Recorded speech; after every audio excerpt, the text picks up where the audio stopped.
pulit jong ke ANTF ne ke janmit adin mekelio jingtep ya ke jingdon jong drok sa ke wei ke ying Lower Rynjah marmar ke lahir syakne ke jaka hagaba hak jingkan ra jong ki hagane ke ying kelio ban kurup kemba arplai tli usenduk jong heroin ubakya kemba arspa laip gram bat hajar nrupau tli ki nitrazapem tablet bat hagane ke jingkara ki pulit jo ke ANTF kela kemru ya arngut ki donkti hagane ya gane ke kandhon lai lam do USP jong ka ANTF Vikash Kumar IPS harangkat ke kandhon ke jungu bat ke jingtok kit menta kadang ya chakmat.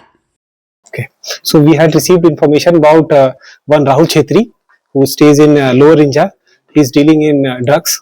Accordingly, today the raid was conducted by the state ANTF team, and we have recovered totally 23 soap boxes of heroin, and about 2,000 numbers of nitrazapem tablet also has been recovered, and we have arrested 2 people.